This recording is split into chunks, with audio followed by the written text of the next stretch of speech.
Jesus, "Are you the King of the Jews?" Jesus answered, "Do you ask this on your own, or did others tell you about me?"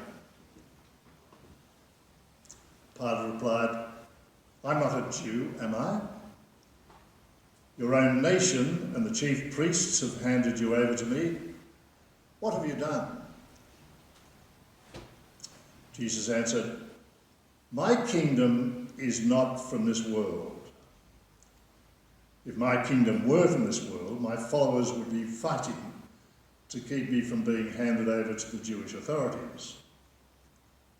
But as it is, my kingdom is not from here."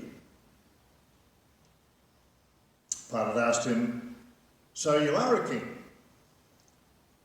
Jesus answered, "You say that I'm a king. For this I was born, and for this I came into the world, to testify to the truth. Everyone who belongs to the truth listens to my voice." The Gospel of the Lord. Praise to you, Lord Jesus Christ.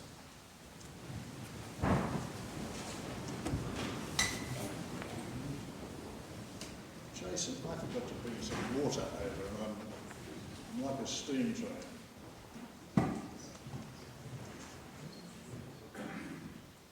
Thank you. It's water, I promise you. I promise you.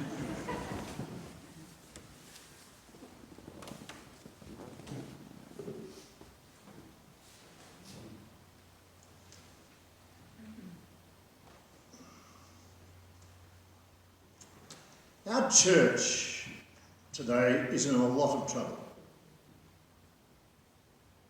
Much of it, and the Catholics who inhabit it, have brought great embarrassment to us all. In fact, I think we all probably feel some way even remotely connected with this. But there are some remarkable stories that are happening, which I like to think balance the boat of it. And today I'd like to tell you about one of them, about a remarkable woman. This is a woman who was from Western Victoria, was born in 1934. She's as Aussie as a hill's hoist. Yes, she's 87 years of age.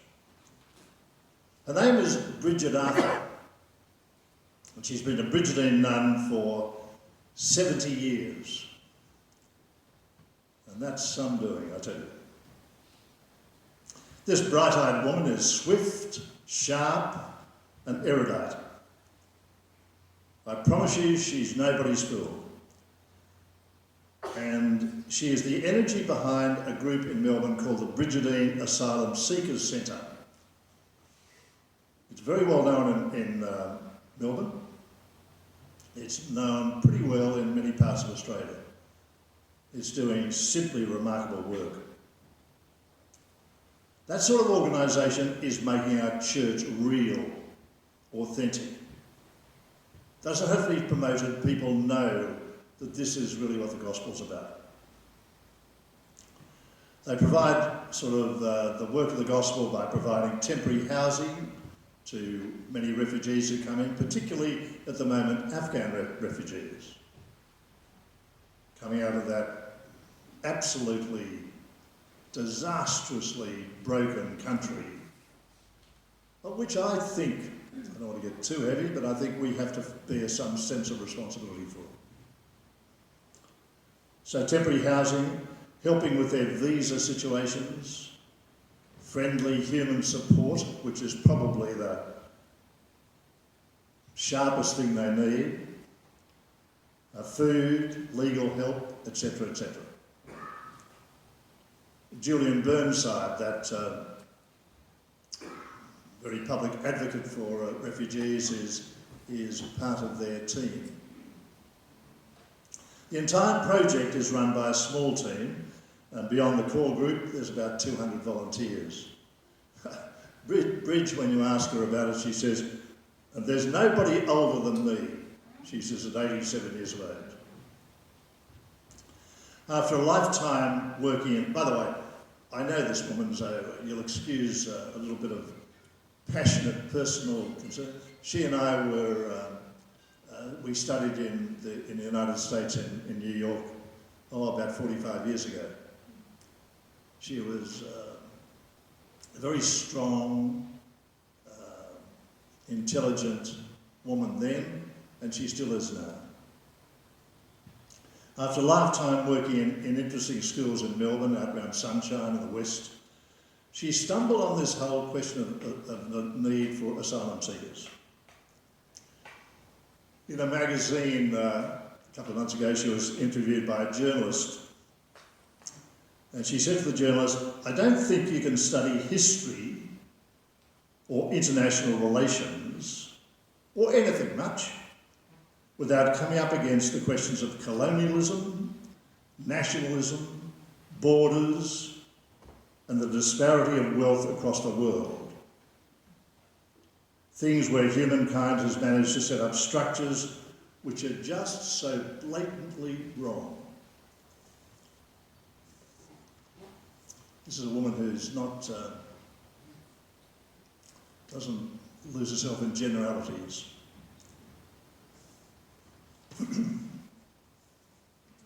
Going out to meet her, this same journalist had an appointment to meet her outside the Maribyrnong Detention Centre in Melbourne.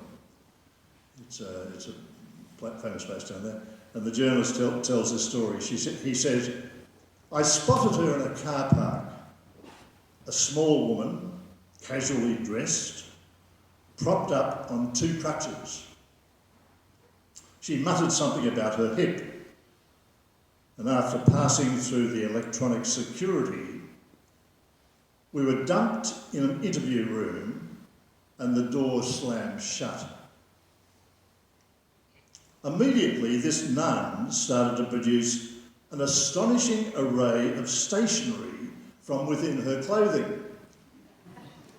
Pens, highlighters, post-it notes, paper. And Bridget said, "They won't give them stationery in here," she said. "So I bring it in. And here's the punchline," she says, "and no one pats down a nun." What do you think of that Claire? Yeah. That's our bridge. Russell Broadbent is a Victorian Member of Parliament. He's an outspoken critic of the government asylum seekers policy, says that this 87-year-old on crutches, Broadbent says, is a source of great wisdom and genuine support for the unpopular political stances that Broadbent has taken. So she's not just talking, not just writing, she's supporting those people who are working hard. But that's not all. Another issue she has taken to the ramparts about has been as a litigation guardian. That's a phrase that might be new to you, it was new to me, but it means that she is the responsible adult to work with young 16 and 17-year-olds in a court action. Apparently, people of a certain age can't bring a court action, so they get an adult, and the adult is called a litigation guardian. And Bridge has worked as a litigation guardian in the federal court for young people who are putting a claim against the Minister for the Environment, who owed them a duty of care when assessing a coal mining proposal. Now, those kids are saying, look, it's our future and the future of this next generation of people. You owe us a duty of care.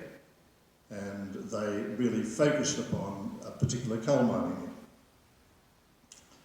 The journalist says she has an amazing understanding of what happens at the political level and how it affects people at the coalface.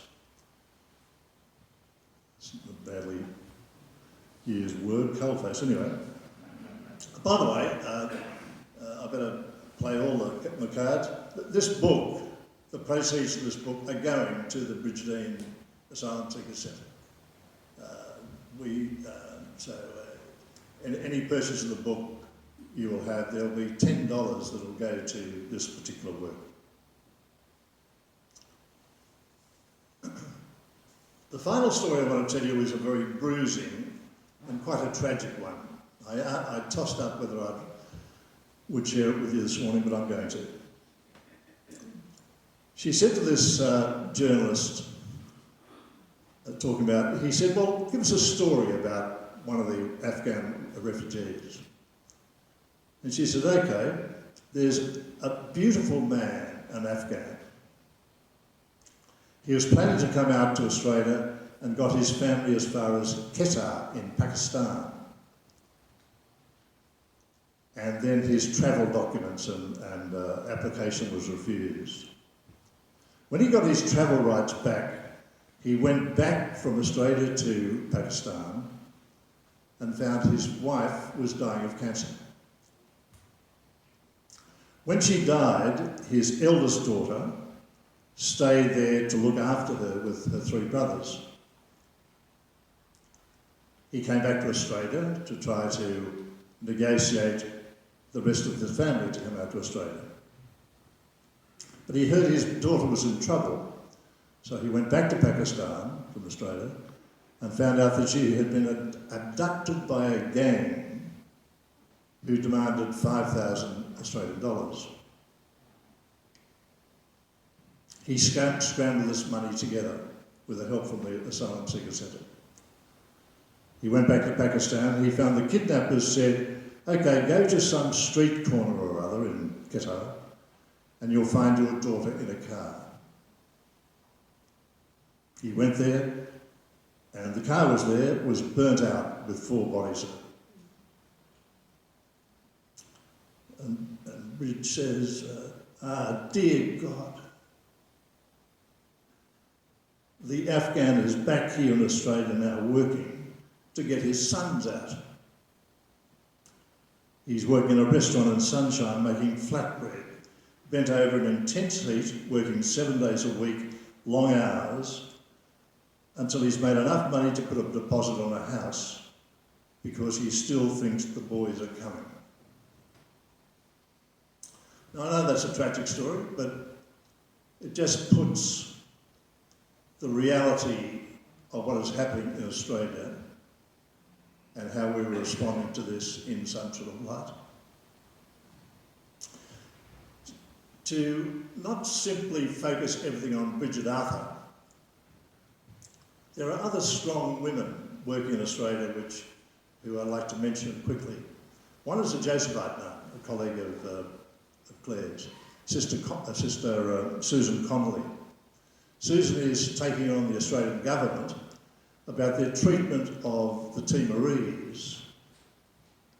The Josepites have been working with the Timorese for some years, but Susan Connolly is a real political activist and is engaged in, I think, Jack, you've got her speaking at the Australian Catholic Historical Society next year. But Susan Connolly is equally a strong, practical contributor to who we are as a country. And a third woman, not a religious, but a good friend of mine, Frances Rush. Frances Rush is the leader of the Sydney Asylum Seeker Centre and works extraordinarily hard, but with the same vision that you and I have about our gospel. To go to the gospel this morning and the feast we're celebrating, the word kingdom, Christ the King, and the word king are deeply, deeply ironic. Sometimes it's a bit hard to pick this up. Jesus came to bring a kingdom of justice, peace, and love. He was a raggedy king. He was homeless. He wandered from Galilee to Jerusalem. But he built his kingdom as he went along. The kingdom were of landless tenants, bled dry by unjust taxes, They were people who were disregarded, people who were ostracised from their community, and then finally they were colonised by foreign troops. The word kingdom in the gospel means a new way of looking at life, a new way of looking at relationships, a new way of understanding the infinite value of every person. It's nothing to do with funny clothes and fairy tale carriages. It's a different type of kingdom entirely. So be careful. Don't miss the irony in it. Don't miss the irony in this feast, which we entitled The Feast of Christ the King. It's people like Frances Rush, women like Frances Rush, Susan Connolly, Bridget Arthur, who understand that vision of kingdom that we're talking about. And their stories, I think, help me to understand a little more of what the gospel means as well.